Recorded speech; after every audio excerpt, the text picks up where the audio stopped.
ایک مرتبہ نبی علیہ الصلوۃ والسلام جمعے کا خطبہ ارشاد فرما رہے تھے۔ صحیح بخاری 933 کے اوپر یہ روایت مل جاتی ہے، اور اس دوران جمعے کے خطبے کے ارشاد کے دوران ہی ایک اعرابی یا ایک بدو شخص یا دیہاتی شخص جمعے کے خطبے کے دوران کھڑا ہوتا ہے اور نبی علیہ الصلوۃ والسلام سے شکایت کرتا ہے کہ بہت برے حالات ہو گئے ہیں، خشک سالی کا معاملہ ہے اور ہمارے جانور بھی اور کھیت وغیرہ سارے بڑا برا معاملہ ہے، اور بارش کی ریکویسٹ کرتا ہے کہ آپ اس کے لیے دعا فرمائیں، یا پھر نبی علیہ السلام کو اپنی ساری حالت بیان کرتا ہے۔ نبی علیہ الصلوۃ والسلام فوری اسی وقت ممبر پہ کھڑے کھڑے اللہ تعالیٰ سے دعا کے لیے سمجھ لیجیے ہاتھ اٹھاتے ہیں یا پھر دعا کرتے ہیں، اور نبی علیہ السلام جیسے ہی نبی علیہ السلام دعا کرتے ہیں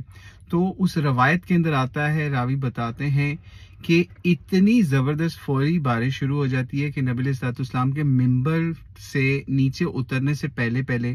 اللہ تعالیٰ بارش برسانا شروع کر دیتے ہیں، اور سمجھ لیجئے پورا ہفتہ بارش ہوتی ہے،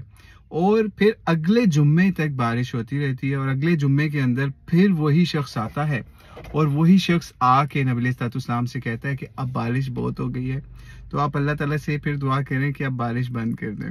یا ٹھیک ہے۔ تو نبی علیہ السلام پھر اللہ تعالیٰ سے دعا کرتے ہیں کہ بارش کو جو ہے نا یہاں پہ معاملہ پورا ہے، تو آپ دیگر اطراف کے اندر جہاں پہ بارش کی ضرورت ہے، درختوں پودوں وغیرہ کو، وہاں پہ اللہ تعالیٰ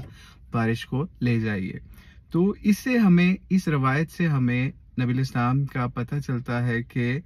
ان کی دعا اللہ تعالیٰ کتنی جلدی بعض اوقات قبول فرما لیا کرتے تھے، اور اس کے ساتھ ساتھ ایک شخص جس نے اس طریقے سے دعا کروائی اور سمجھ لیں جمعے کے خطبے کے دوران ہی کھڑا ہو گیا اپنی ریکویسٹ کے لیے۔ لیکن آج کے دور کے اندر ایسے آپ کو خطیب نظر آئیں گے کہ اگر جمعے کے خطبے کے دوران کوئی شخص اس طرح سے، جو کہ خلاف ادب ہے، ٹھیک ہے، جو شرعی لحاظ سے آداب ہے اس کے خلاف ہے، لیکن جو آگے بندہ ہے وہ اگر اس کسی کا ایشو اتنا اسٹرانگلی امپورٹنٹ ہے کہ وہ اگر جمعے کے خطبے میں کھڑا ہو گیا ہے، تو نبی علیہ الصلوۃ والسلام نے اس کو فوری طور پہ منع نہیں کیا، یا پھر اس کی سمجھ لیجیے تضحیق نہیں کی، یا اس کو یہ نہیں کہا کہ تم جو ہے وہ اس طرح ایک بہت بڑا حکم توڑ رہے ہو اسلام کا، کیونکہ باقی روایات کے مطابق ہمیں پتہ چلتا ہے کہ جس کے اندر آتا ہے کہ جمعے کے خطبے کے دوران ایون یہاں تک منع ہے کہ آپ نے اگر کوئی بندہ بول رہا ہے اس کو چپ کروانے کے لیے بھی آپ بولے ہیں تو وہ بھی چیز منع ہے، حکم قول علیہ الصلوۃ والسلام روایتوں کے اندر ملتا ہے۔ تو یہ یعنی اس لیول پہ نبی علیہ الصلوۃ والسلام کا اخلاق تھا کہ اگر کوئی بھی بندہ سوال کرتا تو فوری آپ نبی علیہ الصلوۃ والسلام کی جو چیز اختیار میں ہوتی وہ فوری پرووائڈ کر دیتے۔ تو اس لیے اپنے اخلاقیات کو بہت اچھا بلند کریں، نبی علیہ الصلوۃ والسلام کا جس طرح سے اخلاق تھا، اسی لیے ہم اس کو اخلاق حسنہ یا بیسٹ سٹینڈرڈ کہتے ہیں،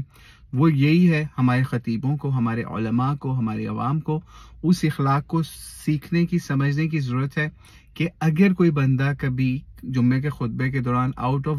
دا وے جا کے کوئی غلط کام کر لیتا ہے، لیکن اس کی امپورٹنس اس وقت کے حساب سے پورے لوگوں کے حساب سے زیادہ تھی، امپورٹنٹ تھی، تو وہ کام کر لے کوئی، تو اس میں کوئی ایسی قباحت یا گناہ نہیں ہے۔ فار ایگزامپل آج جمعے کے خطبے کے دوران کوئی کہہ دے